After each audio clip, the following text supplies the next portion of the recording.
Saudara dan saudari yang terkasih, marilah kita awali renungan kita pada hari ini dengan membuat tanda iman kita. Dalam nama Bapa dan Putra dan Roh Kudus. Amin. Renungan untuk hari ini diambilkan dari Injil Yohanes, bab 6 ayat 52 sampai 59. Orang-orang Yahudi bertengkar antara sesama mereka dan berkata, "Bagaimana ia dapat memberikan dagingnya kepada kita untuk dimakan?" Maka kata Yesus kepada mereka, "Aku berkata kepadamu, sesungguhnya jikalau kamu tidak makan daging anak manusia dan minum darahnya, kamu tidak mempunyai hidup di dalam dirimu. Barang siapa makan dagingku dan minum darahku, ia mempunyai hidup yang kekal, dan aku akan membangkitkan dia pada akhir zaman. Sebab dagingku adalah benar-benar makanan, dan darahku adalah benar-benar minuman. Barang siapa makan dagingku dan minum darahku, ia tinggal di dalam aku, dan aku di dalam dia. Sama seperti Bapa yang hidup mengutus aku, dan aku hidup oleh Bapa, demikian juga barang siapa yang memakan aku akan hidup oleh aku.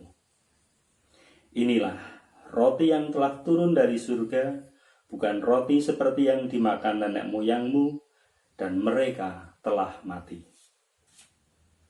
Barang siapa makan roti ini, ia akan hidup selama-lamanya."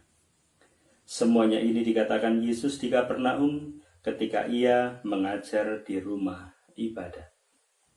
Demikianlah Injil Tuhan. Terpujilah Kristus. Saudara dan saudari yang terkasih, bacaan yang diambil untuk bacaan harian pada hari ini diambilkan dari Kisah Para Rasul yang mengisahkan tentang pertobatan Paulus. Paulus yang bernama asli Saulus adalah orang yang bersama dengan teman-temannya mengejar-ngejar dan menganiaya para pengikut Yesus. Dia telah melakukan semuanya itu selama bertahun-tahun, selama berpuluh tahun. Sampai akhirnya pada suatu ketika ia mengadakan perjalanan ke kota Damaskus, sebelum memasuki kota, ia berjumpa dengan Tuhan dalam peristiwa yang kemudian mengubah hidupnya. Dia bertemu dengan Tuhan, dia melihat cahaya yang sangat terang dan membutakan matanya. Lalu kemudian dia pergi ke kota, lalu di kota itu dia bertemu dengan Ananias, orang yang menjadi utusan Tuhan. Ketika Ananias diberitahu oleh Tuhan, diutus oleh Tuhan untuk menolong Saulus, Ananias merasa bimbang karena dia tahu bahwa Saulus adalah orang yang menganiaya para pengikut Yesus. Namun Tuhan berfirman, "Pergilah, sebab orang ini adalah alat pilihan bagiku untuk memberitakan namaku kepada bangsa-bangsa lain." Maka kemudian berangkatlah Ananias dan menemui Saulus. Ketika bertemu dengan Saulus, kemudian Ananias menumpangkan tangannya di atas Saulus. Dia berkata, "Saulus saudaraku, Tuhan Yesus yang telah menampakkan diri kepadamu di jalan yang engkau lalui, telah menyuruh aku kepadamu supaya engkau dapat melihat lagi dan penuh dengan Roh Kudus." Kemudian Saulus bisa melihat kembali. Lalu kemudian setelah itu dia pergi dan mewartakan bahwa Yesus adalah Anak Allah.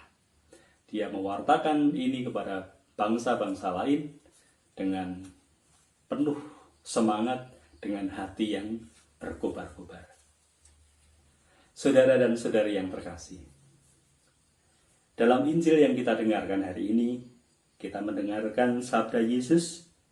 Yesus mengatakan, sebab dagingku adalah benar-benar makanan dan darahku adalah benar-benar minuman.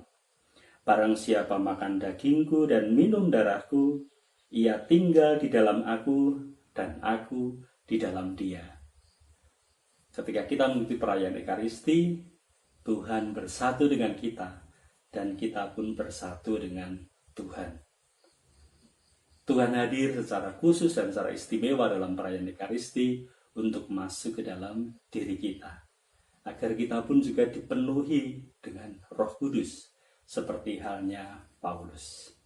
Maka kita sebagai pengikut Yesus, kita juga bisa meneladan Paulus yang hatinya berkobar-kobar dalam mewartakan kabar gembira. Saudara dan saudari yang terkasih, hari ini tanggal 1 Mei adalah diperingati sebagai Hari Buruh.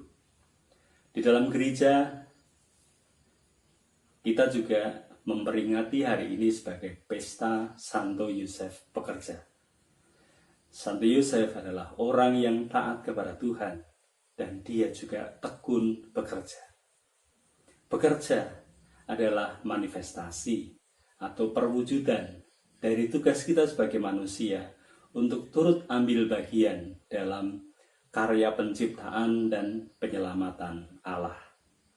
Maka dalam bekerja, kita berikan diri kita sepenuhnya pada setiap pekerjaan kita dimanapun kita berada. Paus Pius yang ke-12 menetapkan 1 Mei sebagai Hari Santo Yosef Pekerja. Dan kemudian 1 Mei juga kemudian ditetapkan sebagai Hari Buruh Internasional dan berlaku sampai hari ini. Dalam setiap pekerjaan kita juga yakin bahwa kita dilindungi, didoakan oleh Santo Yosef yang merupakan pelindung para pekerja, pelindung para karyawan, pelindung para buruh. Untuk itu, dalam setiap pekerjaan kita, setiap harinya, hendaknya kita awali dengan menyerahkan semua hidup dan karya kita pada penyelenggaraan ilahi, agar Tuhan hadir dalam setiap pekerjaan kita. Tuhan hadir untuk menuntun pikiran kita. Tuhan hadir untuk menuntun lidah kita. Tuhan hadir untuk menuntun setiap perbuatan kita, agar setiap perkataan, pemikiran, dan perbuatan kita selalu berkenan di hadapan Tuhan. Tuhan memberkati. Amin. Dalam nama Bapa dan Putra dan Roh Kudus. Amin.